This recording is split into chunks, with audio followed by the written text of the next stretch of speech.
আর এই খেদুরবাসী একজন বৈষ্ণব, নাম হলো কৃষ্ণ দাস। তার গৃহে কৃষ্ণ সেবা ছিল। নিত্য সেবান্তে নরুর কাছে ছুটে আসতেন। নির্জনে বসে বসে নরুকে গৌর কথা শ্রবণ করাতেন। গৌর হরির প্রসঙ্গ শ্রবণ করতেন ওই বৈষ্ণবের মুখ হতে। শ্রবণ করতে করতে গৌরগত প্রাণ হয়েছে নরুর, থাকতে পারে না। সদাই হা গৌর প্রাণ গৌর বলে কাঁদে। আর কেঁদে কেঁদে গৌরাঙ্গকে জানায়, গৌরাঙ্গ বলিতে হবে পুলক শরীর,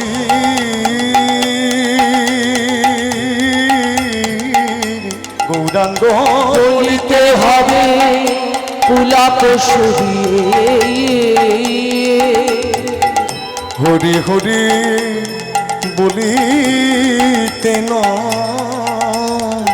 নয়নে বহিনীর, হরি হরি বলিতে না মনে বহেনি, হরি হরি বলিতে নয়নে বহিনী, হরি হরি বলিতে না মনে বহেনি। বলো সেদিন আমার কবে বা বলো হবে, সেদিন আমার কবে বা হবে, বলো সেদিন আমার কবে বা বলো হবে, সেদিন আমার কবে বা হরি হবে। বলিতে নয়ন বাড়ি ঝরিবে, বলো সেদিন আমার কবে বা হবে, হরি বলিতে নয়ন বাড়ি ঝরিবে, সেদিন আমার কবে বা হবে। হরি বলিতে নয়ন বাড়ি ঝরিবে, আমার ভাবে দশার উদয় হয়ে, সেদিন আমার কবে বা হবে। আমার ভাবে দশার উদয়ে, হরি বলিতে নয়ন বাড়ি ঝরিবে, সেদিন আমার কবে বা হবে। হরি বল হরি বল। আরে কবে নিতাই চা করুণা করিবে, আরে কবে নিতাই চা করুণা করিবে, সংসার বাসনা কবে তুচ্ছ হবে, সংসার বাসনা কবে তুচ্ছ হবে। বলো বলো সেদিনের আর কদিন বাকি, বলো সেদিনের আর কদিন বলো বাকি, সেদিনের আর কদিন বলো বাকি, সেদিনের আর কদিন তাই বাকি। চাঁদ আমার কৃপা করবে, সেদিনের আর কদিন বাকি, তাই চাঁদ আমায় কৃপা করি, সংসার বাসনা মোরে ঘুচে যাবে, সংসার বাসনা মোরে ঘুচে যাবে, আর কদিন বলো সেদিনের আর কদিন বাকি। হরি বল গৌরাঙ্গ বলিতে হবে পুলক শরীর, হরি হরি বলিতে নয়নে বহেনীর। জয় শ্রী রাধে। দৈনের উচ্ছ্বাসে ঠাকুর শ্রী নরোত্তম দাস এইসব বাণীগুলি প্রকাশ করলেন। জানি তাই দেখুন, আমরা ভগবানকে সেবা করি, কিন্তু আমাদের লালসা রাখতে হবে যে ভগবানকে সেবা করতে গিয়ে, তার নাম বলতে গিয়ে যেন আমাদের দুফোঁটা নয়ন বাড়ি ঝরে। জগতে আমরা এখন কীর্তন করছি বা কীর্তন আমরা শ্রবণ করি, মা আমরা দেখি কীর্তনিয়াগণ যত ভগবানের কথাটা নিয়ে ব্যঙ্গ করতে পারবে, পরিহাস করতে পারবে, ততই কীর্তনিয়া এখন ভালো। তাদেরকে বলা হয় তত্ত্ব সম্রাট। ভগবানের কথাটাকে ব্যঙ্গভাবে পরিবেশন করা, যাতে সবাই ভগবানের কথা শুনে তাদের হাসি আসে। কিন্তু না, সেটা কীর্তনের ধারা নয়। আমরা সংসারী জীব, সংসারের থেকে ছুটে এসে যে ভক্তির আসনে কেন তার নাম শ্রবণ করব, নাম শ্রবণ করে যাতে আমাদের দুফোঁটা নয়ন বাড়ি ঝরে। তাহলেই কি হবে? সংসারে তো আমি মায়ার জন্য কাঁদি, যদি ভগবানের জন্য দুফোঁটা জল ফেলি, বুঝবো আমার সেবাটা সঠিক হচ্ছে। দেখুন, সুখ হয় কখন জানেন? আপনি বসে আছেন, যখন দেখবেন অনেক শ্রোতা না এই দেহটাকে দুলাচ্ছে, আপনি কি দুলাচ্ছেন? না। কে দুলাচ্ছে? অন্তরাত্মা, যে পরমাত্মা আমার দেহের মধ্যে বসে আছে, তার যদি সুখ বিধান হয় তখন আপনা থেকে দেহটা দুলতে থাকে। তাহলে তার সুখ বিধান করবার জন্য আমাদের কীর্তনটা পরিবেশন করা প্রয়োজন। জয় শ্রী রাধে রাধে। যাতে কীর্তনের মধ্যে ভক্তির স্রোত থাকে। রাধে রাধে, নিতাই গৌর, হরিবল হরিবল। তাই ঠাকুর শ্রী নরোত্তম দাস তিনি আর্তনাদ করে প্রার্থনা করছে, গৌরাঙ্গ বলিতে হবে পুলক শরীর, হরি হরি বলিতে নয়নে বহে নীর। সেই ভাবদশার কবে উদয় হবে? সেই ভাবদশার উদয়ে আমি যখন গৌরাঙ্গ নাম উচ্চারণ করব, আমার দেহ পুলকিত হবে, সাথে সাথে আমার নয়ন বাড়ি ঝরবে। আবার বলছে, আর কবে নিতাই চাঁদ করুণা করিবে, সংসার বাসনা মোর কবে তুচ্ছ হবে। দেখুন, নিত্যানন্দের করুণা কৃপা ব্যতীত সংসার বাসনা দূর হবার নয়। যতই আমরা ভাবি যে সংসারটাকে ত্যাগ করে চলে যাব, তা হতে পারে না।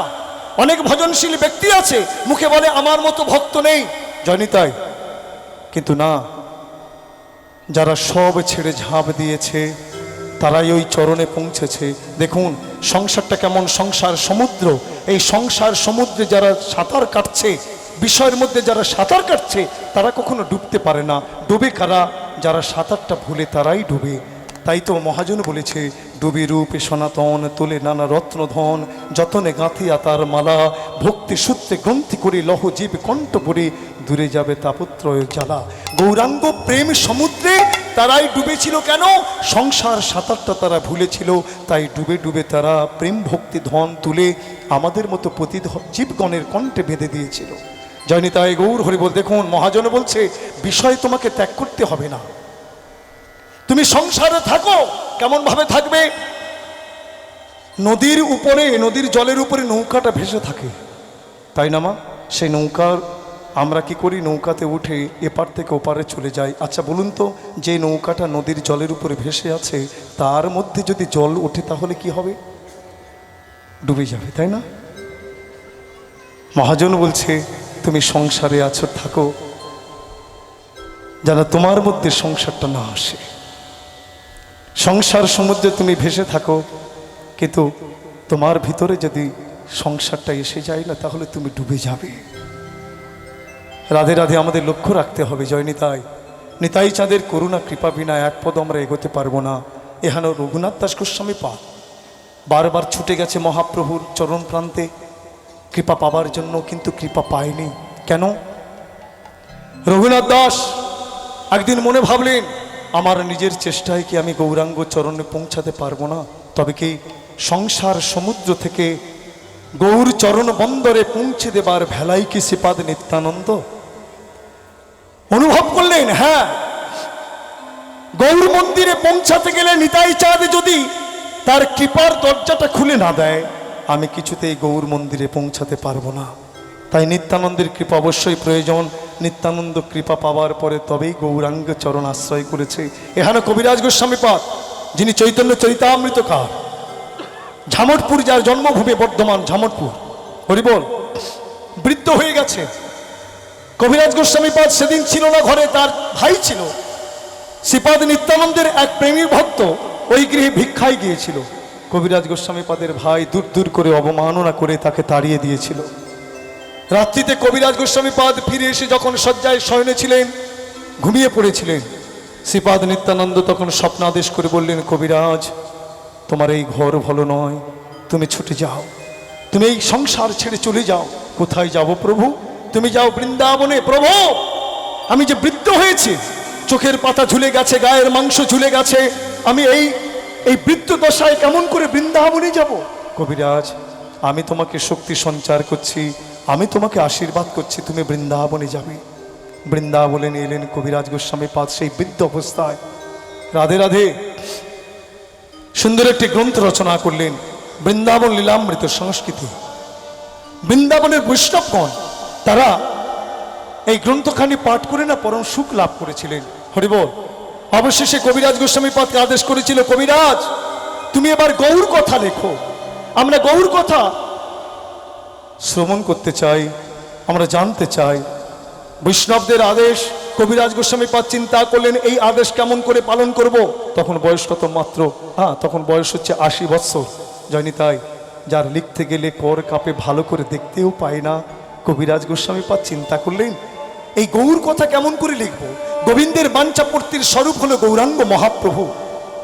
অপূর্ণ বাঞ্ছা পূর্ণ হলো গৌরাঙ্গ স্বরূপে, সেই বাঞ্ছাপূর্তির স্বরূপ গৌরাঙ্গ মহাপ্রভুর কথা আমি কেমন করে লিখব? তাই কবিরাজ গোস্বামী পাদ নিরুপায় হয়ে মদন মোহনের চরণে 3 দিন হত্যে দিয়ে পড়ে থাকলেন। মদন মোহন বললেন, কবিরাজ ওঠো, লেখো তুমি গৌর কথা। প্রভু, হে মদন মোহন, আমি তো বৃদ্ধ, আমি চোখে ভালো করে দেখতে পাই না, লিখতে গেলে আমার কর কাঁপে, আমি কেমন করে লিখব? কবিরাজ, তুমি লেখনী ধারণ করে রাখো, আমি তোমার করে বসে গৌর কথা লিখব। তাই কবিরাজ গোস্বামী পাদ স্বীকার করেছিলেন, আমার লিখন যেন সুখের পটন, এ লেখা লেখায় মোরে মদন মোহন। হরিবল হরিবল। আমার যে লেখা, এটা মদন মোহনের লেখা। চৈতন্য চৈতামৃত কে লিখেছে? কবিরাজ গোস্বামী পাদের উপর ভর করে মদন মোহন লিখিয়েছে। জয় শ্রী রাধে। তাই নিত্যানন্দের করুণা কৃপা ব্যতীত সংসার বাসনা ঘোচার নয় মা। এবার ঠাকুর শ্রী নরোত্তম দাস আবার কি বলছে? বিষয় ছাড়িয়া কবে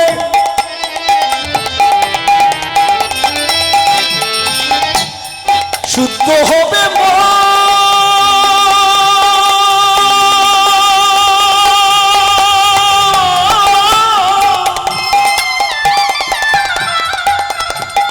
কবে হবে হেরি বসে মধুর বৃন্দাবন। হরিবল হরিবল। কবে হবে হরি বসে মধুর বৃন্দাবন, সেদিন আমার কবে মা হবে, আমার কবে বাবা সেদিন আমার কবে মা হবে, সেদিনে আমার কবে বা বৃন্দাবনে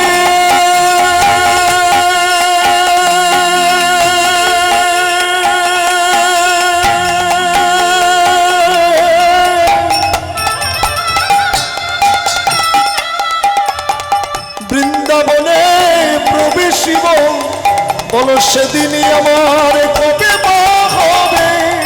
আমি বৃন্দাবনে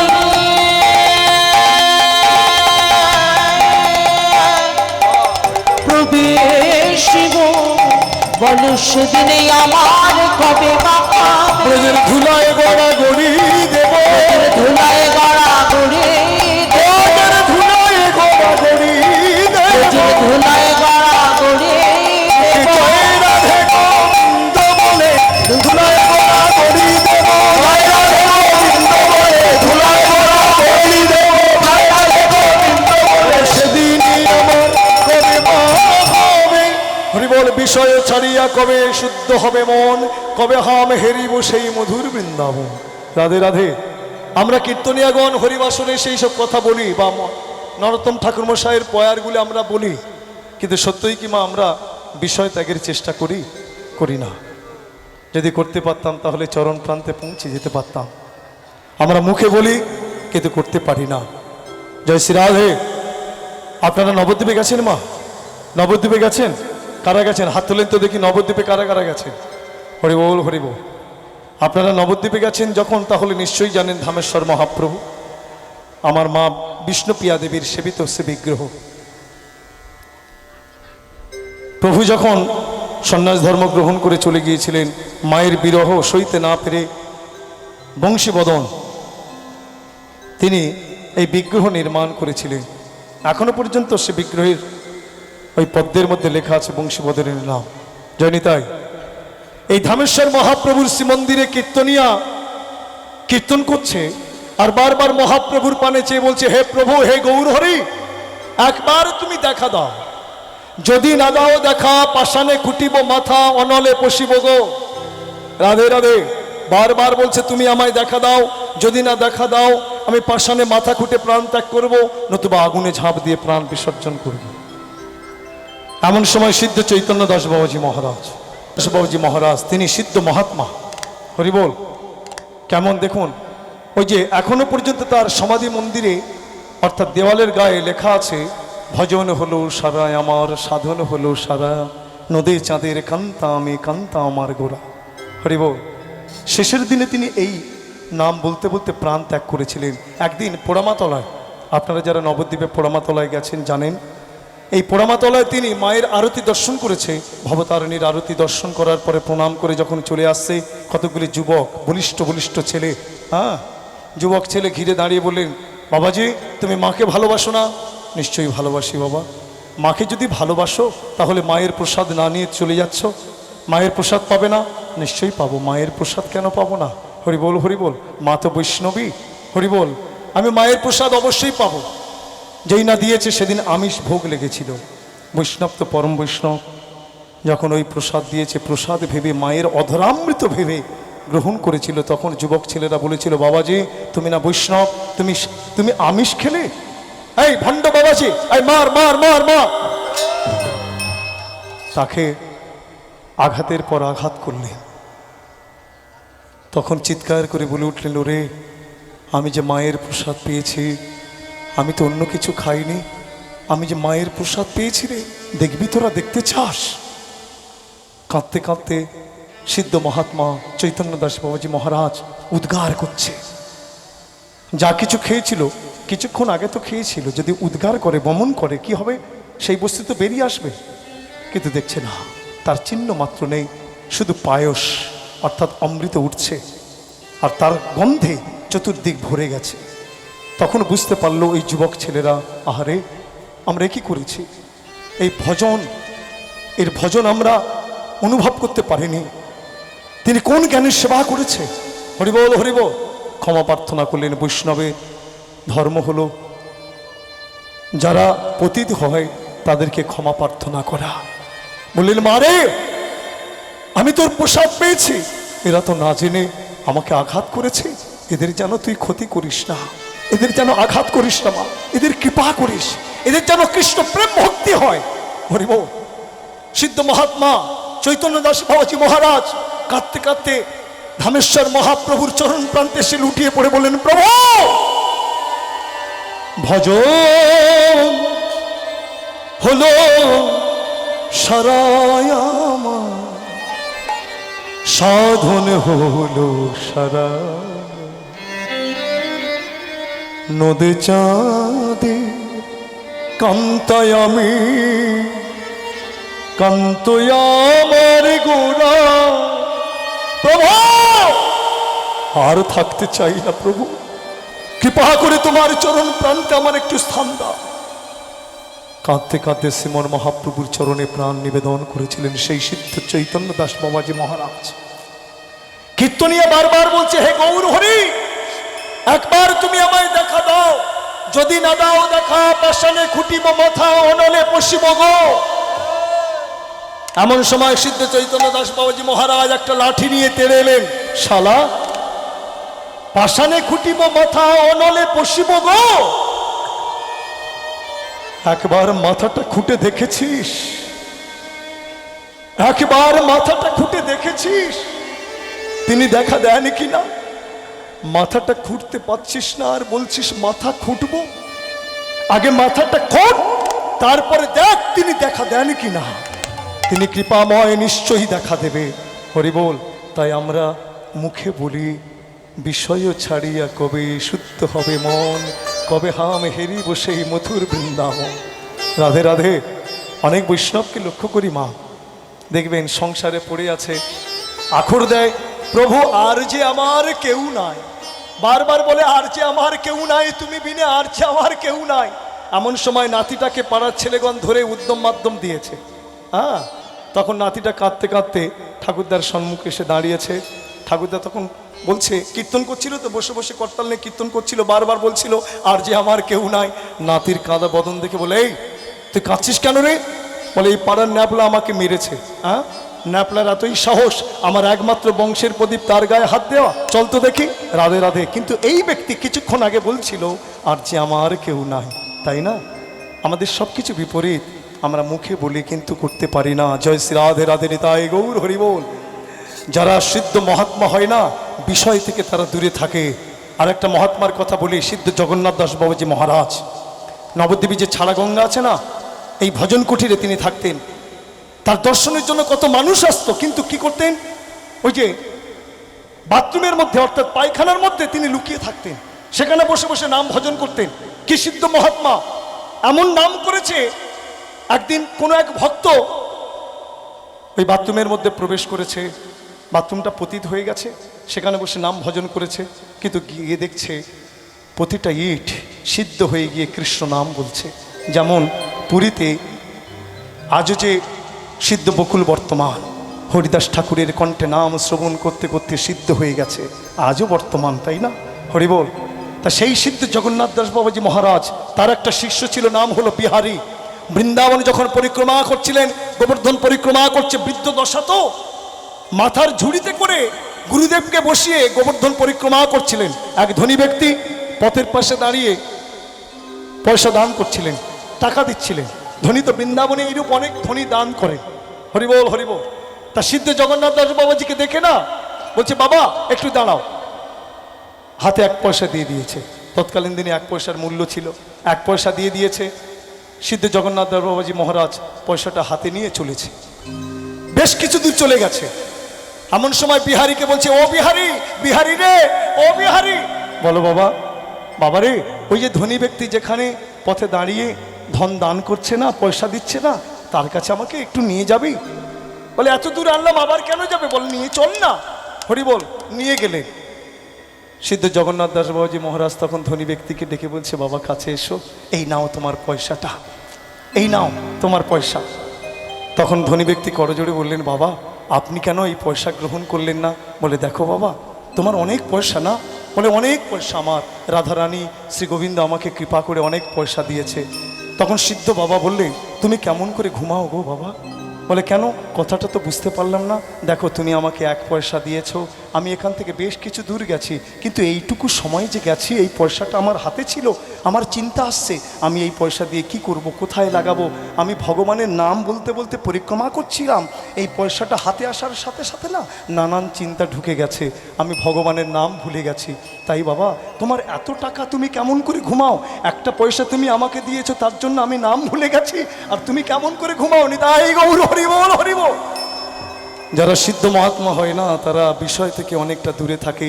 ঠাকুর শ্রী নরোত্তম দাস তাই বলছে, বিষয় ছাড়িয়া কবে শুদ্ধ হবে মন, বিষয় ছাড়িয়া কবে শুদ্ধ হবে কবে হবে হেরি বসে মধুর বৃন্দাবন, কবে হবে হেরি বসে মধুর বৃন্দাবন। রূপ রঘুনাথ পদে হইবে আকুতি, কবে হবে বুঝি বসে যুগল প্রীতি, কবে হবে বুঝিব সেই যুগল প্রীতি। এবার রূপ রঘুনাথের চরণে শরণ নিলেন কেন? রূপ রঘুনাথ, এই যে স্বর্গস্বামীগণ, এদের ভজনস্থলী হলো শ্রী বৃন্দাবন। এরা বৃন্দাবনের এক এক বৃক্ষতলায় বসে বসে রাধা কৃষ্ণকে অন্বেষণ করেছে। হরিবল হরিবল। এরা এক একজন মঞ্জরী ব্রজলীলা। সেই রূপ রঘুনাথের ভজনস্থলী হলো শ্রী বৃন্দাবন। রাধা গোবিন্দের উন্নত উজ্জ্বল প্রেম ভোগ করতে গেলে এই রূপ রঘুনাথের কৃপা সাপেক্ষ, তাদের চরণ শরণ নিতে হবে। তাই ঠাকুর শ্রী নরোত্তম দাস এদের চরণে শরণ নিয়ে প্রার্থনা জানাচ্ছে, রূপী রঘুনাথ পদে রঘুমরয়াস, রূপ রঘুনাথ পদে প্রার্থনা করই শোনো নরোত্তম দাস, প্রার্থনা নরোত্তম দাস। কোথায় আছো রূপী রঘুনাথ, কোথায় আছো রূপী রঘুনাথ, কোথায় আছো রূপী রঘুনাথ, কোথায় আছো রূপী রঘুনাথ, আমার কেশের মুক্তি ধরে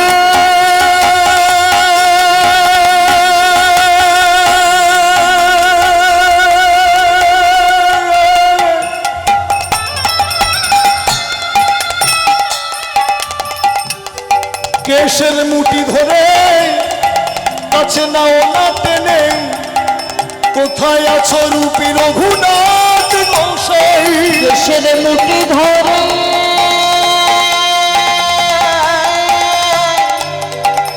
নাও না টেনে, কোথায় আছো রঘুনাথ কেশের গোসাই। মুটি ধরে নাও না টেনে, তোমাদের চরণে শরণে নিলাম, নাও না টেনে, তোমাদের চরণে শরণে নিলাম, কেশের মুঠি ধরে নাও না টেনে, কেশের মুঠি ধরে নাও না টেনে, তোমার চরণে চরণ নিলাম, তোমাদের চরণ শরণ নিলাম। হয়েছ রূপ রঘুনাথ গোসাই। হরি বল। এইভাবে প্রার্থনা জানায়। জয়নিতাই গৌর হরি বল। একদিন মায়ের কোলে শয়নে আছে নরু, গভীর রাত ঘুমিয়ে পড়েছে। এমন সময় পতিত পাবন নিতাই চাঁদ স্বপনে উদয় হলেন। নরু দর্শন করছেন পতিত পাবন নিতাই চাঁদকে। রূপটি কেমন? নীল বস্ত্র পরিধানে, নীলি পাকে মাথে, বামে কর্ণে কর্ণ মূলে, মকরে কুণ্ডলে শোভে, মাথার ঝুটিতে অনন্ত সাই নারায়ণ শিলা, বাম স্কন্ধের ঝুলিতে নীলকণ্ঠ মহাদেব, রুদ্রাক্ষমালা, তুলসী মালা, গুঞ্জমালা, কোটির দুরিতে সিঙামরলি করঙ্গ নিশান, বাম চরণে শোভিত সোনার নুপুর, বাম স্কন্ধে হল। স্বপনে উদয় হয়ে পতিত পাবন নিতাই চাঁদ বললেন, নরু রে, তুই এখনো মায়ের কোলে ঘুমিয়ে আছিস? তোর জন্য আমার মহাপ্রভু, আমার প্রেমের ঠাকুর গৌর হরি পদ্মার বক্ষে প্রেমধন গচ্ছিত রেখে গেছে রে। নরু, ছুটে যা, পদ্মার বক্ষে ছুটে যা। নরু রে, তুই গৌর প্রেমধনের ধনী হবি, যা, আর ঘুমিয়ে থাকিস না। নিতাই চাঁদ স্বপ্ন হতে অন্তর্ধান করলেন। নরু মায়ের কোলে ত্যাগে করে গৌর নাম গাইতে গাইতে প্রভাতে হতে না হতে ছুটে চলেছে পদ্মার পানে। হরি বল। সঙ্গর নব গৌর সুন্দর নায়র বনয়ারি,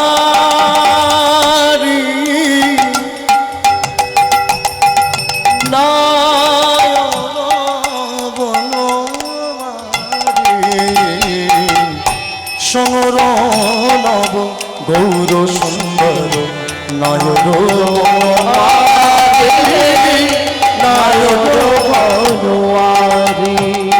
নদিয়া ইন্দু করুণা সিন্ধু,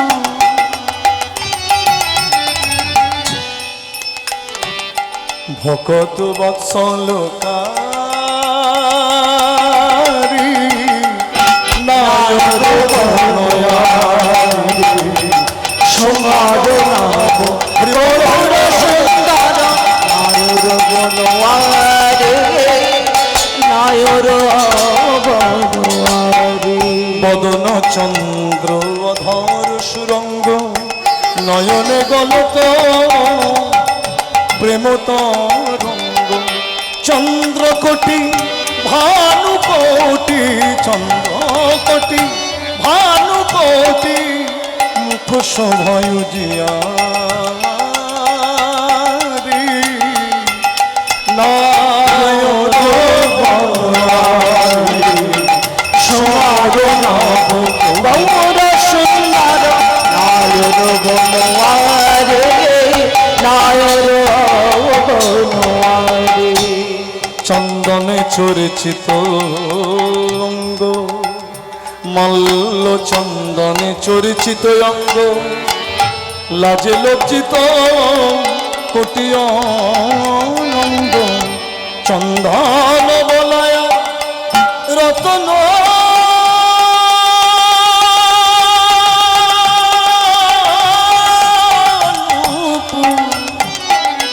চন্দন বলয়া রতন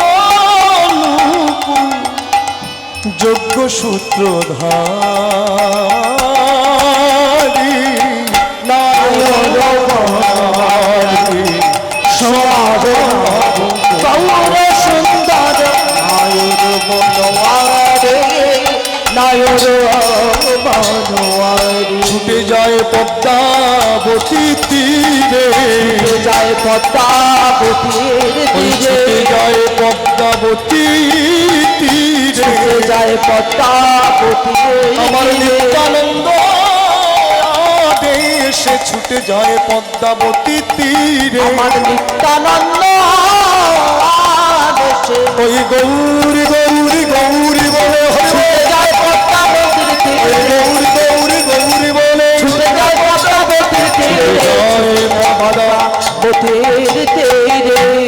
ধীরে গৌরী গৌরী বলে নুরু পদ্মার বক্ষে নামিল। পদ্মাকে প্রণাম করে অঞ্জলিপুরে জল নিয়ে মস্তকে দিয়ে ধীরে ধীরে পদ্মার বক্ষে নেমেছে। নুরুর অঙ্গ স্পর্শে পদ্মা আনন্দিতা হয়ে উচ্ছ্বলিত হয়ে উঠল। পদ্মা অনুভবে করলেন এই বুঝি এসেছে নুরু। শ্রীমন মহাপ্রভু বলেছিল, পদ্মা যাহার দর্শনে তুমি অধিকে উচ্ছলিবা, সেই নরোত্তম জানি প্রেমে তারে দিবা। তাই নুরুকে কত আদর করে কোলে বসায় মহাপ্রভুর গচ্ছিত প্রেম সম্পদ নুরুকে প্রদান করলেন। ওই প্রেম দানের পরে নুরুর সর্বাঙ্গ পুলকিত হলো। নয়নের ধারায় নুরুর বদন ভাসছে। হরি বল। নুরু দেখলেন তার সম্মুখে ওই প্রেম মূর্তিমান হয়ে গৌর বরণ শিশু এক তার হৃদয়ে মাঝে এসে প্রবেশ করিল। ছিল কালো বরণ। ওই গৌর প্রেম লাভ করার পরে নুরুর দেহ গৌর বর্ণ হলো। নয়নের জলে ভাসতে ভাসতে পদ্মার জল হতে উঠে গৃহেতে ফিরেছে। ঘরেতে আসিয়া নুরু করয়ে ক্রন্দন, ঘরেতে আসিয়া নুরু করয়ে ক্রন্দন। পাষাণে গলয়ে করিলে শ্রবণ, পাষাণে গলায় তাহা করিলে শ্রবণ। দেখা দিয়ে কোথা লুকালে, দেখা দিয়ে কোথা লুকালে, দেখা দিয়ে কোথা লুকালে, দেখা দিয়ে কোথা লুকালে। শচীর নন্দন গৌরী হরি দেখা দিয়ে কোথা লুকালে। ওহে শচীর নন্দন গৌর দেখা দিয়ে কোথা লুকালে। ফলে কাঁদে প্রাণ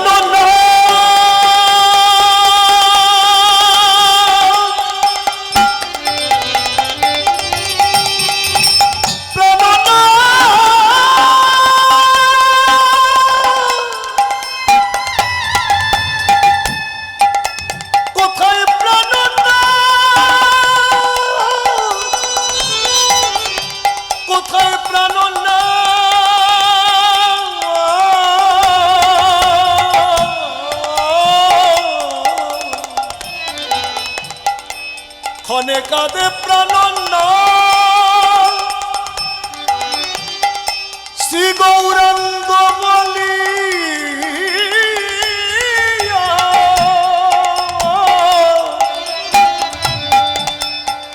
ভূমেতে পড়িলা নুরু আছাড় খাইয়া।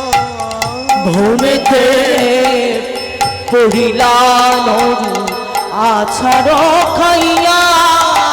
লুটায়ে কাঁদিছে, ওই লুটায়ে কাঁদিছে, ভুলে লুটায়ে ওই কাঁদিছে। লুটায়ে কাঁদিছে।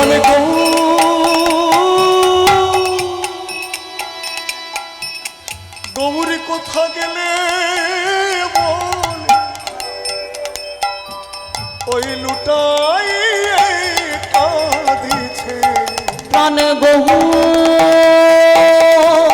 কথা গেলে বলে লুটাইয়ে কাঁদেছে। পিতামাতা প্রভাতকালে ক্রন্দন শুনে ঘুম ভেঙে গেল। কে কাঁদে, কে কাঁদে? বেরিয়ে এসে দেখছে বালক নুরু ভূমেতে গড়াগড়ি দিচ্ছে, কাঁদছে গৌরী গৌরী বলে। পিতামাতা বললে, নুরু রে, আর ও নুরু কাঁদছিস কেন বাবা? আরে কি তোর এই রূপের ব্যতিক্রম কেমন করে হলো? গৌরবরণ হয়েছে তো, তাই মা জিজ্ঞাসা করছে তোর এই রূপের ব্যতিক্রম কিভাবে হলো? মায়ের পানে চেয়ে নুরু কেঁদে কেঁদে বলছে, মা গো, গৌরবরণে শিশু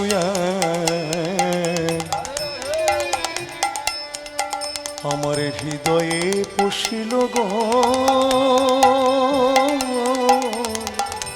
হৃদয়ে পশিল। গৌর বরণ শিশু হৃদয়ে পশিল গো, হৃদয়ে পশিল। সেই হইতে প্রাণ এমন হইল, সেই হইতে প্রাণ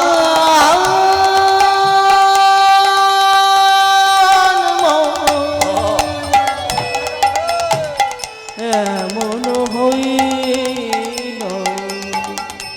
দুটি বাহু তুলি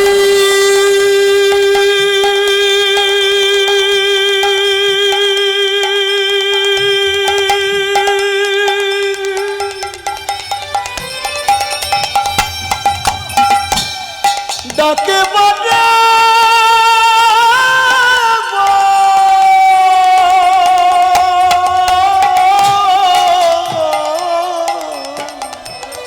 দুটি বাহু তুলি ডাকে বাজে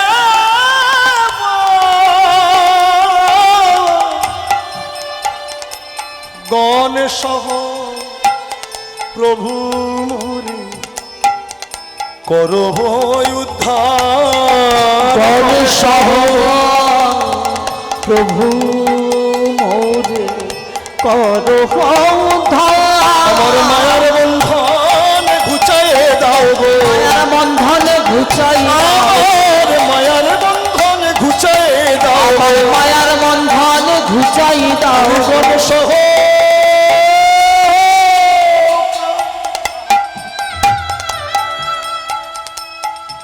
প্রাণে গৌর হরি আমার মায়ার বন্ধ ঘুচাইয়ে দাও গো। ওহে গণ সহ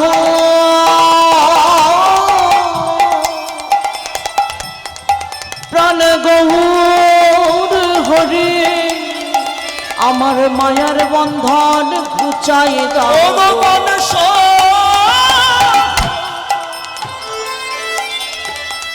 প্রাণে গৌর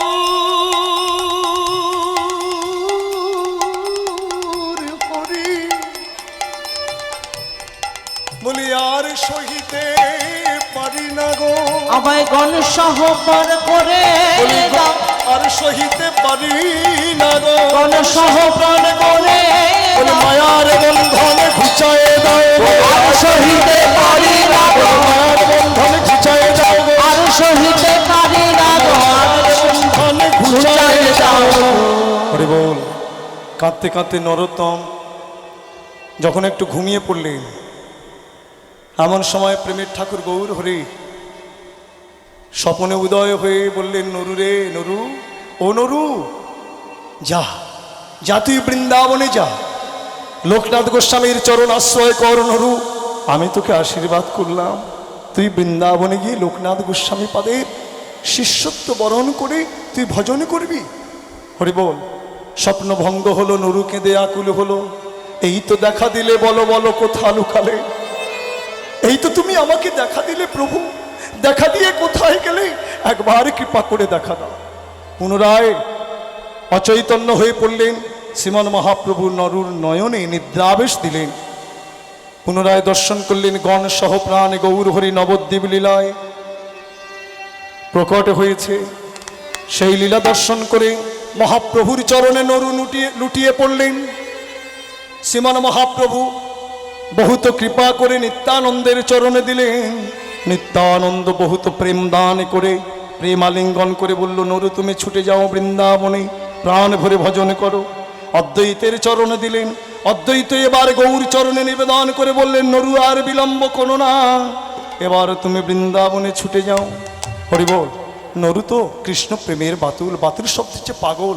এই জগতের পাগলকে ধরে রাখা যায়, যে জন কৃষ্ণ প্রেমের পাগল হয় তাকে কি ধরে রাখা যায়? এই জগতের কোনো বাঁধন নেই যে তাকে বেঁধে রাখে। তাই নরু পিতা দেখলেন আমার পুত্র কি ছেড়ে চলে যাবে, তাই রক্ষক রাখলেন, অর্থাৎ প্রহরী রাখলেন, যাতে পালিয়ে না যায়। বললো তোমরা একে চোখে চোখে রাখো। নরু চিন্তা করছে, আমি তো বন্দি প্রায়, কি করি, কেমন করে যাব প্রভুর চরণ সান্নিধ্যে। রাধে রাধে। শ্রীমান মহাপ্রভুর কৃপাল বর্ষণ হলো। কেমন? এই খেতুর গ্রাম এক মুসলমান জায়গিরদারের অধীনে ছিল। সেই জায়গিরদার এই নরোত্তমের রূপ গুণের কথা শুনে দেখার বাসনা জাগলো, যে আমি একটু দেখতে চাই ওই বালককে। কৃষ্ণানন্দ দত্ত বললেন, বাবা ওই জায়গিরদার তোমাকে দেখতে চাইছে, তোমাকে যে যেতে হবে অনেক দূরের পথ। হরি বল।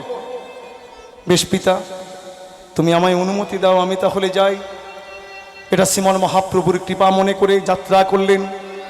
পথশ্রমে ক্লান্তে প্রহরীগণ পথ চলতে চলতে বৃক্ষতলায় পরিশ্রান্ত হয়ে ঘুমিয়ে পড়লেন। নরু এদিক ওদিক দেখলেন, আহ এই তো সুযোগ, এই সুযোগে যদি আমি চলে যাই তাহলে তো আমাকে আর কেউ ধরতে পারবে না। নরোত্তম কি করলেন?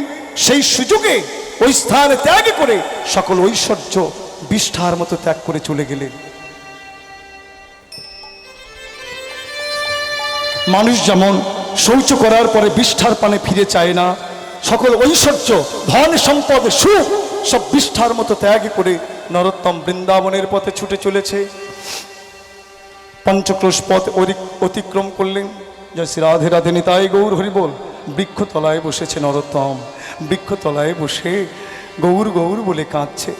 মনে ভাবলেন প্রহরীগণ যদি ধরে ফেলে, পুনরায় পথ চলা শুরু করলেন। আর যেতে যেতে বলছে, আমি হরি বললে রাধা মদন মোহন হে রে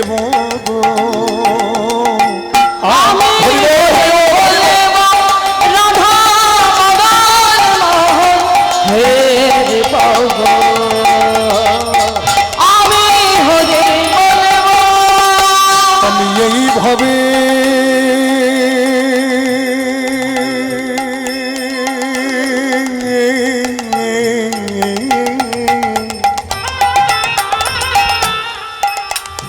আমি এইভাবে ব্রজের পথে চলিব গো। আমি হরি বলব রাধা মদন মোহন হে পাব। আমি হরি বলব, আমি যাব ব্রজেন্দ্রপুর,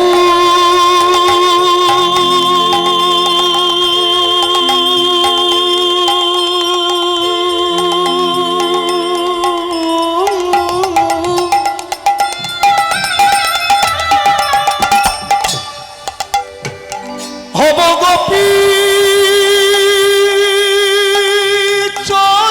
চরণের নুপুর, তাদের চরণে মধুর মধুর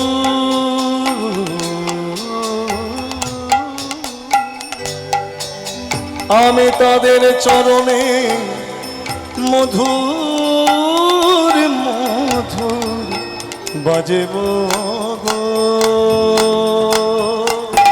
আমি হরি বলব রাধা মদন মোহন হে পাব। আমি হরি বলব, বিপিনে বিনোদ খেলা, সঙ্গে রাখালের মেলা। বিপিনে বিনোদ খেলা মেলা। আমি আর কবে চরণ ধুলা, আমি আর কবে চরণ ধুলা, আর কবে চরণ ধুলা রাখব গো। আমি হরি বলব রাধা হে পাব। আমি হরি বলব, আমার এ দেহ অন্তিম কালে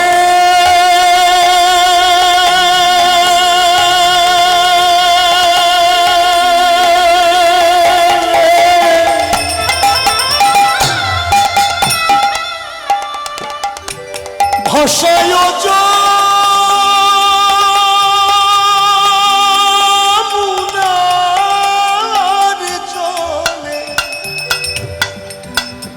মুখে জয় রাধে শ্রী রাধে বলে, মুখে জয় রাধে শ্রী রাধে বলে আমি ভাসিব গো।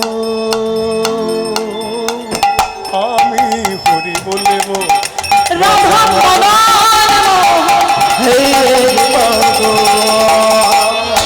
আমি হরি বলব। তোমরা যত ব্রজবাসী পুরাও মময় অভিলাষী, তোমরা যত ব্রজবাসী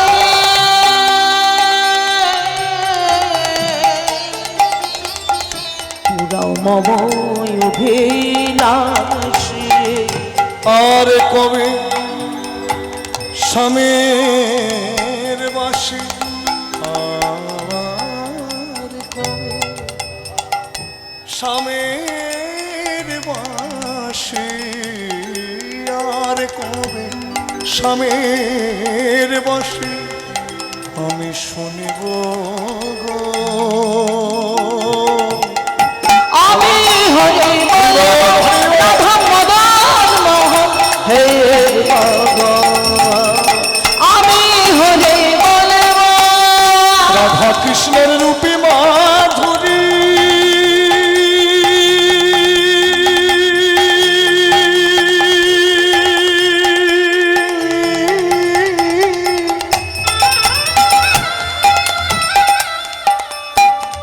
হেরে বই আমি নয়ন ভরে, আর কবে আমি কুঞ্জের দ্বারে,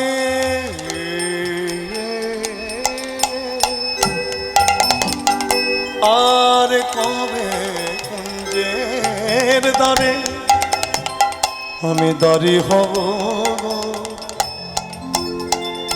কহে নরোত্তম দাস পুরাও মময় অভিলাষ, কহে নরোত্তম দাস পুরাও মম অভিলাষ। আর কবে ব্রজে বাস, আর কবে আমার, আর কবে ব্রজে বাস, আর কবে ব্রজে বাস হইবে গো।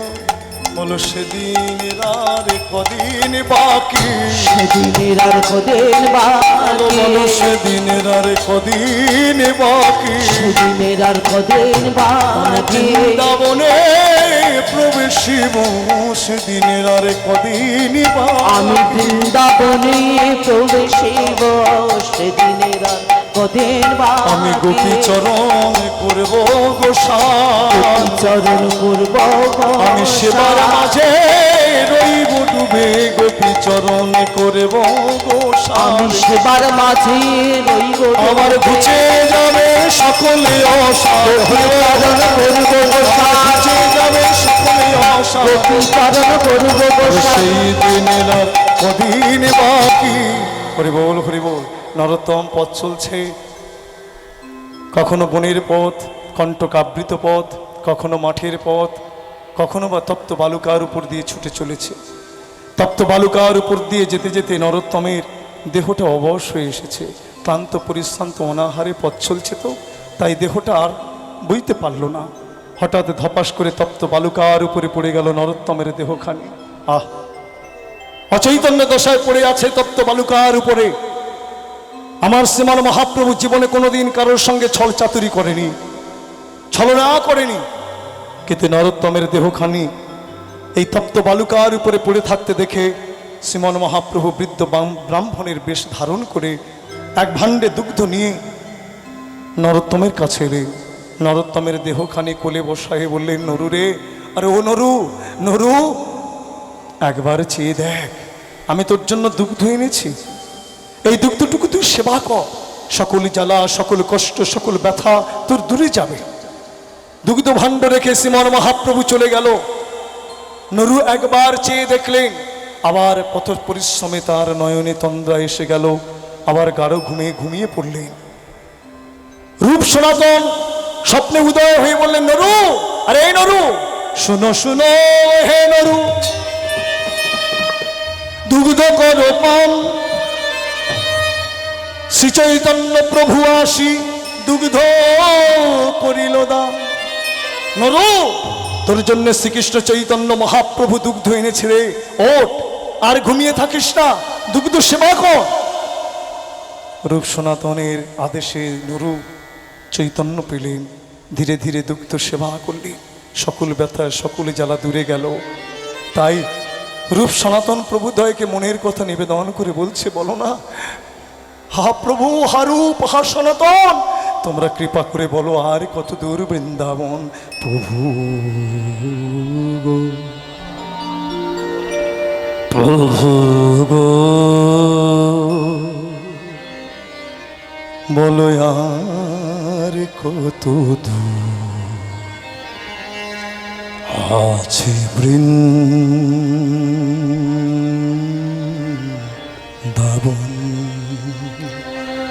প্রভু গো,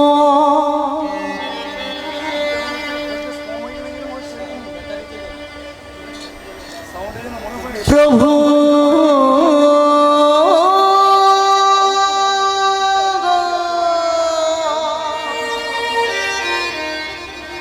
বলো আর কত দূর আছে বৃন্দাবন। ব্রজবিনে মন কাতর অন্তর, কবে পাবো তার দর্শন। ওহে প্রাণের ঠাকুর, করই অবধান, কৃষ্ণ সঙ্গ দিয়ে রাখো এ পরা, যদি না পাই দেখা যমুনার জলে,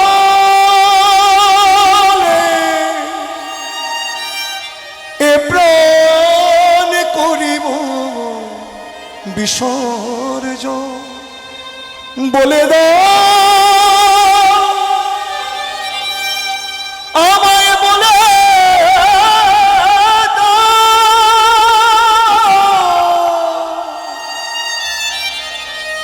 আর কত দূর শ্রী বৃন্দাবন। বলো হে ঠাকুর, আর কত দূর বৃন্দাবন, কৃপা করে বলো। পুনরায় রূপ সনাতন কাছে এলেন, তবে প্রকটভাবে নয়। কিভাবে দর্শন পেলেন? তাদের অঙ্গের গন্ধ নাসাতে পেয়ে বুঝতে পারলেন তার আগমন করেছে। বলে উঠল, নরু রে, আর বেশি দূর বৃন্দাবন নয়, কাছেই বৃন্দাবন, ছুটে যা, ছুটে যা নরু। নরু এই রূপ সনাতনের আদেশ পেয়ে ছুটলেন বৃন্দাবনের পানে। কতদিনের পথ অতিক্রম করে আগমন করলেন মথুরায়। যমুনার ঘাটে বসেছে, যে ঘাটটিতে বসেছে ঘাটটির নাম হলো বিশ্রাম ঘাট। বিশ্রাম ঘাটে বসে বসে রাত্রিতে কীর্তন করছে মাথুরবাসী এক বৈষ্ণব। এই কীর্তন শ্রবণ করে শ্রী গোবিন্দের অধরামৃত প্রসাদ বহুত আনয়ন করে নরুকে সেবা দিলেন। সেই মাথুরবাসী বৈষ্ণবের কাছে জানতে পারলেন যে রূপ সনাতন গোস্বামী তারা অপ্রকট হয়েছে, অতএব শ্রী বিষ্ণু অর্থাৎ এই জগৎ থেকে তারা চলে গেছে। নরু আর্তনাদ করে কেঁদে বললেন, হায় হায়, হা রূপ, হা সনাতন, আমি এসেছিলাম দর্শনে, কিন্তু আমার ভাগ্যের একই পরিহাস, তোমাদের দর্শন হলো না। হে ঠাকুর, হে ঠাকুর, আমাকে বিদায় দাও, আমি ছুটে যাই, আমার ভাগ্য তো ভালো নয়। যারা এখনো বৃন্দাবনে প্রকট আছে তাদের ছুটে গিয়ে আমি দর্শন করি। তাই বিদায় নিয়ে নরোত্তম এলেন কোথায়? গোবিন্দ মন্দিরে। বৃন্দাবনে আগমন করে গোবিন্দ মন্দিরে দর্শন করছেন। এদিকে রূপ সনাতন শ্রীনিবাস আচার্য প্রভু, শ্রীনিবাস আচার্য প্রভুকে মহাপ্রভুর দ্বিতীয় কলেবর। দেখুন, তিনটে শক্তি তিন মূর্তি হয়েছে, যেমন অদ্বৈতের শক্তি শ্যামানন্দ, নিত্যানন্দ শক্তি ঠাকুর শ্রী নরোত্তম দাস, আর শ্রীমন মহাপ্রভুর পূর্ণ শক্তি হলো শ্রীনিবাস আচার্য প্রভু। বর্ধমান জাজিগ্রাম যার জন্মভূমি, জনিতায় সেই শ্রীনিবাস আচার্য প্রভু শ্রীজীব গোস্বামী পাদ বৃন্দাবনে তখন বর্তমান তাদেরকে স্বপ্নাদেশ করলেন, তোমরা যাও, নরোত্তম এসেছে গোবিন্দ মন্দিরে, তাকে তোমরা এনে লোকনাথের চরণে নিবেদন করো। হরি বল। দুজনে এলেন গোবিন্দ মন্দিরে। গোবিন্দ দর্শন করে নরু যখন প্রণাম করে চেয়েছে, দেখলেন সম্মুখে শ্রীনিবাস আচার্য প্রভু শ্রীজীব গোস্বামী পাদ লুটিয়ে পড়লেন। তারা হৃদয়ে মাঝে ধরে নরুকে আনলেন কোথায়? লোকনাথ গোস্বামীর কাছে। লোকনাথ গোস্বামী পাদের চরণে নিবেদন করলেন। ইতিপূর্বে শ্রীমান মহাপ্রভু লোকনাথ গোস্বামীকে আদেশ করেছিল যে নরু নামে এক নৃপতি তোমার কাছে আসবে, তাকে তুমি তোমার চরণে স্থান দিয়ে কৃপা করবে। কিন্তু এদিকে লোকনাথ গোস্বামী পাদ দৃঢ় সংকল্পবদ্ধ যে আমি জীবনে কোনোদিন শিষ্য করব না। কেন? তিনি বুঝেছিলেন, জয় শ্রী রাধে, আমরা দেখি জগতে অনেক গুরু কত শিষ্য করে না, কিন্তু গুরু মিলে লাখে লাখে, শিষ্য মিলে এক। শিষ্যের মতো শিষ্য কজন আছে? গুরুদেবকে ভজন পথে তীব্র বেগে নিয়ে যাবে কে? একমাত্র শিষ্য। কিভাবে? গুরুদেব যে মন্ত্র দান করে, সেই মন্ত্রটা যদি সঠিকভাবে ভক্তি সহকারে যদি নিত্য যাজন করা হয়, তাহলে গুরুদেবের ভজন উত্তীর্ণ হবে, তীব্র ভজন পথে ছুটে যাবে। আর গুরুদেব যদি মন্ত্র দিয়েছে, শিষ্য যদি অবহেলা করে একদিনের জন্য জপ না করে, তাহলে কি হবে? গুরুদেবের ভজনের ক্ষতি হয়। রাধে রাধে, হরি বল। আমরা দেখি এই তো চৈত্র মাস আসছে, চৈতে গুরু মইতে চেলা, ঠেলতে ঠেলতে নরকে গেল, তাই না? চৈত্র মাসে গুরুকরণ করে না? এই বাবার সন্ন্যাস যারা গ্রহণ করে, বাবার সন্ন্যাসী হয় না, ব্রত নেয়, তারা গুরুকরণ করে। এই 3-4 দিনের সঙ্গে 3-4 দিনের জন্য গুরুদেবের সঙ্গে সম্বন্ধ রাখে, তারপর সারা বছর আর খোঁজ নেই। এইভাবে যদি গুরুকরণ হয় তাহলে কিন্তু আর হবে না। জানি তাই গুরু কেমন বস্তু? গুরু ভগবানের করুণার পূর্ত মূর্তি। জয় শ্রী রাধে। দেখুন, জীব যখন তিতাব জ্বালায়, সংসারে জ্বলে পুড়ে মরে না, ভগবানের তখন জীবের প্রতি দয়া হয়, আর সেই দয়াটা, করুণাটা ঘনীভূত হয়ে শ্রী গুরু স্বরূপে আমাদের কাছে আসে। কিন্তু আমরা তাকে মনুষ্য জ্ঞানে দর্শন করে পাপ মহাপাপ করি। নিতাই গৌর হরিবল হরিবল। জয় শ্রী রাধে।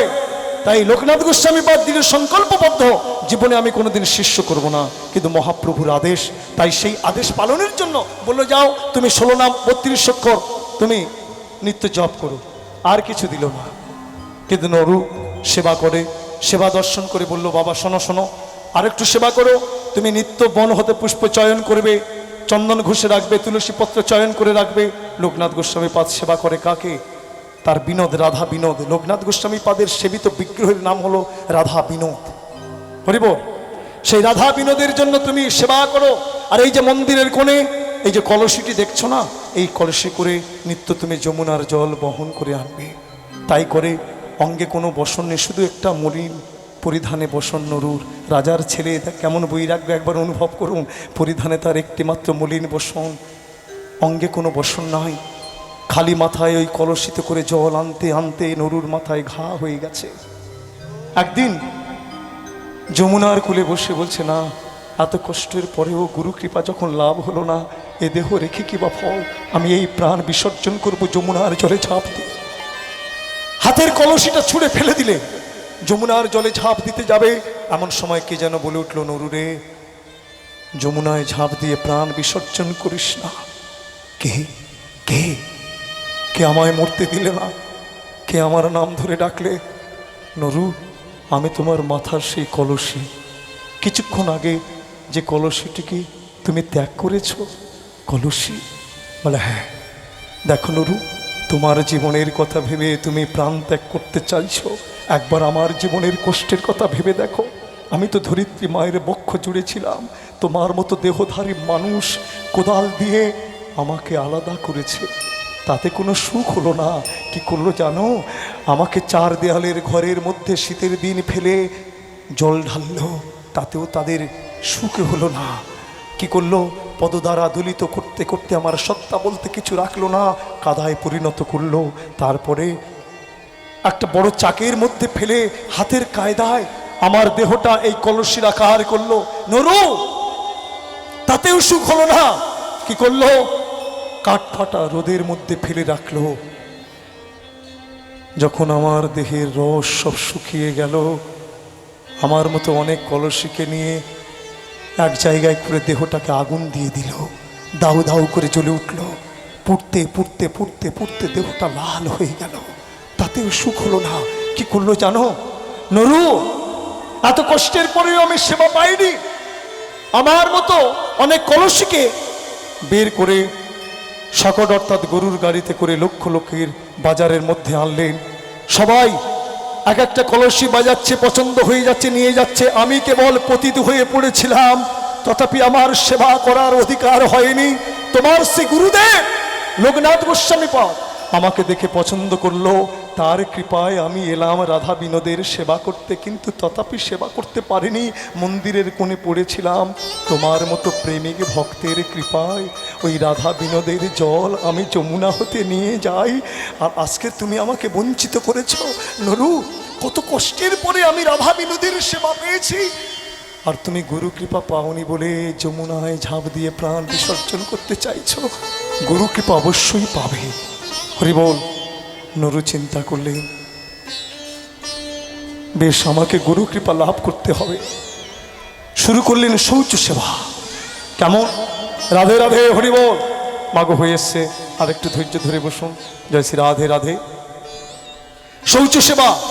লোকনাথ গোস্বামী গভীর রাতে বনের মধ্যে শৌচ সারতে যেতেন, একই স্থানে শৌচ সারতেন। আর নরু পিছনে পিছনে গিয়ে কি করতেন? গুরুর ওই বিষ্ঠা, যে মল ত্যাগ করতেন, সেই বিষ্ঠা একটা পাত্রেতে করে সেই স্থান হতে তুলে মাথায় করে নিয়ে দূর দূরান্তে ফেলে আসতেন। সেই স্থান ঝাঁটা দিয়ে পরিষ্কার করতেন, আর সেই ঝাঁটাটা বুকের মাঝে ধরে হা গুরু প্রাণ গুরু বলে কাঁদতেন। লোকনাথ গোস্বামী পাদ পরের দিন শৌচ সারতে এসে দেখছে সেই শৌচ স্থান পরিষ্কার। লোকনাথ গোস্বামী পাদ চিন্তা করলেন, একই এত নিজ সেবা কে করে? তবে কি ব্রজবাসী? যদি ব্রজবাসী হয় তাহলে কি আমি অপরাধে ডুবে মরব? না না, এই অপরাধ হতে আমাকে বাঁচতে হবে, দেখতে হবে কারা এমন নিঃসেবা করছে। তাই লোকনাথ গোস্বামী পাদ যে সময়ে শৌচ সারতে যায়, বেশ কিছুক্ষণ পূর্বে গেলেন ওই শৌচ স্থানে। দূর থেকে দেখলেন একটি স্বর্ণবর্ণের বালক বিষ্ঠা মাথায় করে দূরে ফেলে দিয়ে সেই স্থান ঝাঁটা দিয়ে পরিষ্কার করে বিষ্ঠা মাখা ঝাঁটা বুকের মাঝে জড়াই ধরে কেঁদে কেঁদে বলছে, হা গুরুদেব, বলো কতদিনে কৃপা হবে? বলো কতদিনে আমার কৃপা হবে? বলো বলো কত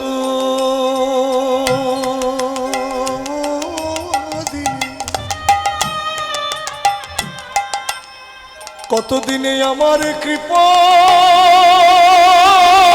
হবে? বলো কতদিনে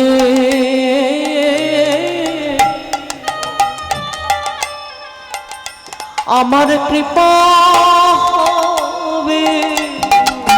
বলো বলো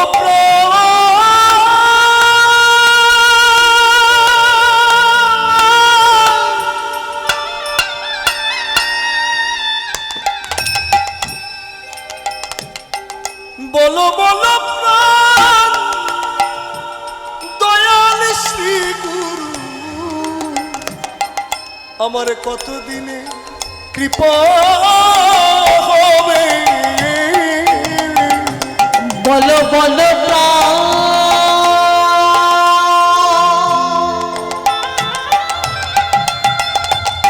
দয়াল শ্রী গুরু,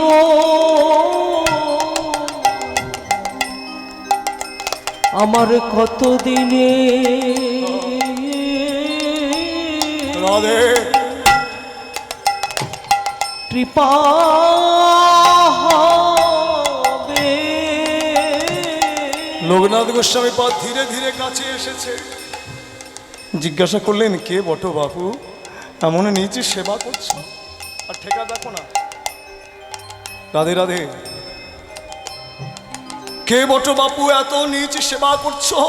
এমন নিচ সেবা কে করো তুমি? কে তুমি? অমনি চরণ তলে লুটায়ে পড়িল, অমনি চরণ তলে লুটায়ে পড়িল, চরণ চরণ তালে লুটায়ে দয়াল গুরু কৃপা করো বলে চরণ তলে লুটায়ে পড়ল। দয়াল গুরু কৃপা করো বলে আমি যে তোমার চরণের দাস, গুরু কৃপা করো বলে আমি যে তোমার চরণের দাস, গুরু কৃপা করো বলে যে তোমার চরণের, গুরু কৃপা করো বলে যে তোমার চরণের দাস, গুরু কৃপা করো বলে যে তোমার চরণের দাস। গুরু কৃপা করো বলে লুটায়ে পড়ল। একই নরু, একই নিজ সেবা করছো বাবা। লোকনাথ গোস্বামী পদের যে প্রতিজ্ঞার বাঁধ, নরোত্তমের এই নিজ সেবায় সকল বাঁধ ভেঙে গেল। নরু রে, ও নরু, তুই আমার কৃপা পাবার জন্য এমন নিজ সেবা করছিস। আয় আয়, তোকে তো আর দূরে ফেলে রাখতে পারি না রে। আমার হৃদয়ে মাঝে জড়িয়ে ধরে কাঁদেছে। চল নরু, শ্রাবণী পূর্ণিমার দিনে কুঞ্জের মধ্যে এনে নরোত্তমকে দীক্ষা দিলেন, কৃষ্ণ মন্ত্র দান করলেন, গুরু কৃপা লাভ করলেন। গুরু কৃপা লাভের পরে লোকনাথ গোস্বামীপাদ শাস্ত্র অধ্যয়নের জন্য নরোত্তমকে শ্রীজীব গোস্বামীপাদের চরণে নিবেদন করলেন। আর শ্রীজীব গোস্বামীপাদ নরোত্তমের এই শাস্ত্রের অধিকার জেনে সকল শাস্ত্র অল্প দিনের মধ্যে অধিকার লাভ করলেন। শাস্ত্রজ্ঞ হলো নরোত্তম। এই বিদ্যা, এই বুদ্ধি দেখে জীব গোস্বামীপাদ সকল পণ্ডিতদের একত্রিত করে বললেন, দেখো, আমরা নরোত্তমের উপাধি দিতে চাই। দীক্ষার পরে নরুর নাম হয়েছিল নরোত্তম। কেন? গুরুদেব বলেছিল, আজ থেকে তুমি নরু নয়, তুমি নরের উত্তম, তাই তোমার নাম নরোত্তম। তাই সেই নরোত্তমের জীব গোস্বামীপাদ সকল পণ্ডিতগণ মিলে ঠাকুর মশাই উপাধি দিয়েছিলেন। তাই আমরা বলি নরোত্তম ঠাকুর মশাই। হরিবোল হরিবোল। গুরুদেব বললেন, যাও নরোত্তম, প্রাণ ভরে সেবা করো, মানুষের সেবা করবে, আমার রাধা শ্যাম সুন্দর যাতে সুখ পায়। বৃন্দাবনে মানুষ সেবার লালসা নিয়ে একদিন নরোত্তম কেঁদে কেঁদে বলছে, প্রভু, হে রাধে, হে প্রাণনাথ, হে কৃষ্ণ, কৃপা করো তোমরা যেন তোমাদের যুগল চরণ সেবা পাই। যুগল চরণ সেবা দিয়ে আমাকে ধন্য করো।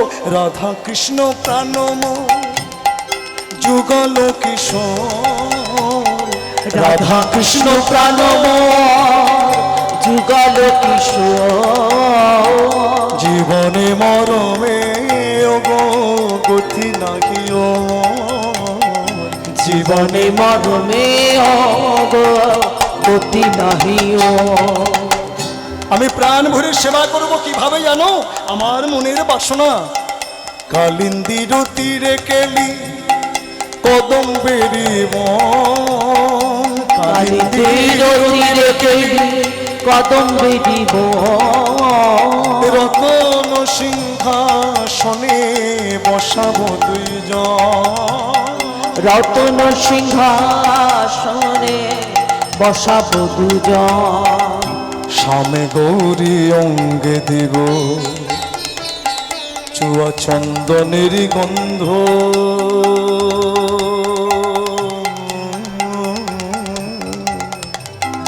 চামর বিজয়ব হেরি মুখ চন্দ, চামর বিজয়ব হেরি মুখ চন্দ, গাথিয়া মালতীর মালা প্রাণনা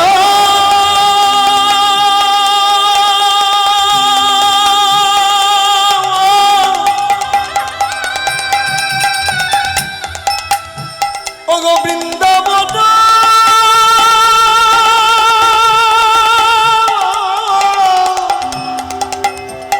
বৃন্দাবন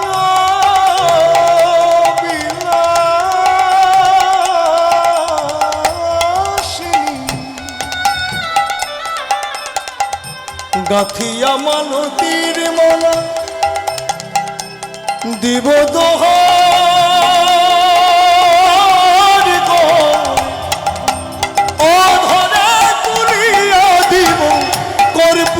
তাম্বুল যে আধারে তোলাইয়া দিব কর্পূর তাম্বুল যে, আমি প্রাণে ভরে সেবা করব, প্রাণে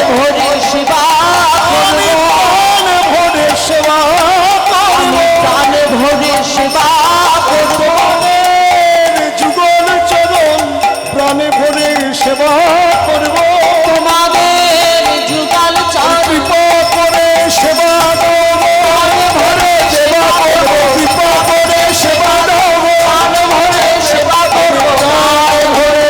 সেবা করব। ললিতা বিশাখা সখী, ললিতা বিশাখায়াদি যত সখী বৃন্দ, আজ্ঞায় করিব সেবা শ্রী চরণার বৃন্দ। আজ্ঞায় করিব সেবা চরণার বৃন্দ। শ্রীকৃষ্ণ চৈতন্য প্রভুর দাসের অনুদাস, শ্রীকৃষ্ণ চৈতন্য প্রভু দাস অনুদাস। সেবায়াভিলাষ মগে নরোত্তম দাস। সেবায় অভিলাষ মগি নরোত্তম দাস। মোর মনে এই বাসনা, তমের এই বাসা, নরোত্তমের এই বাসনা। নরোত্তমের এই বাসা। কৃপা করে সেবা দাও না, নরোত্তমের এই বাসনা। তোমরা কৃপা করে সেবা দাও। হে রাধা শ্যাম সুন্দর, কৃপা করে সেবা দাও। হে রাধা শ্যাম সুন্দর, কৃপা করে সেবা দাও। কৃপা করে সেবা দাও না। হরি বল, হরি বল, জয় শ্রী রাধা রমন। মানুষের সেবার লালসা রাধা শ্যাম সুন্দরকে জানালেন। জয় নিতাই। ভজনানন্দে মত্ত হয়েছে নরোত্তম, দেহে আবেশ এসেছে, আর যখন এই আবেশ এসেছে ভজনের মধ্যে ডুবে গেছে, ঠিক সেই সময় করুণাময়ী রাধারানী বৃন্দাবন বিলাসিনী। ওহ, বাচ্চা নিয়ে এত আনন্দ করলে হয় না মা। জয় নিতাই গৌর হরি বলে, একটু শান্ত হয়ে বসে। জয় শ্রী রাধারামা। রাত্রি গভীর হচ্ছে, আজকের আর কয়েক ঘন্টার মধ্যে এই আনন্দটাও সাঙ্গ হয়ে যাবে। আবার একটা বছর অতিক্রম করতে হবে, তাই না? একটা বছর পরে আবার এই দিনটা ফিরে আসবে। তখন কেউ থাকতে পারি, নাও থাকতে পারি। কে থাকবো কে থাকবো না জানি না, কাকে কিভাবে টেনে নেবে তাও জানি না। তবে আজকে যখন সুযোগ পেয়েছেন, একটু মনটা নিবেশ করে প্রভুর কথাটা অন্তত শ্রবণ করুন।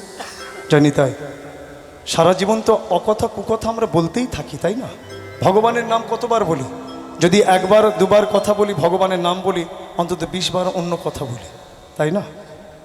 রাধে রাধে। তাই একটু মনটা নিবেশ করুন। জয় শ্রী রাধে নিতাই গৌর হরি বল, হরি বল। বৃন্দাবন বিলাসিনী নরোত্তমকে দেখা দিয়ে বললেন, নরোত্তম রে, ও নরোত্তম, আজ থেকে আমি তোর সেবা দিলাম। আজ থেকে তুই আমাদের দুগ্ধ সেবা দিবি। আমার সখী চম্পকলতিকার যে সেবা, সেই সেবার ভার তোর উপরে অর্পণ করলাম। আজ থেকে তুই আমাদের মঞ্জরি হয়ে প্রাণ ভরে সেবা করিস, দুগ্ধ জাল দিয়ে আমার প্রাণবধূর সেবা করিস। এই সেবার অধিকার দিলেন, দিয়ে অন্তর্ধান হলে নরোত্তম আবেশচ্যুত হলো। ছুটতে ছুটতে গুরুদেবের কাছে এসে বললেন, গুরুদেব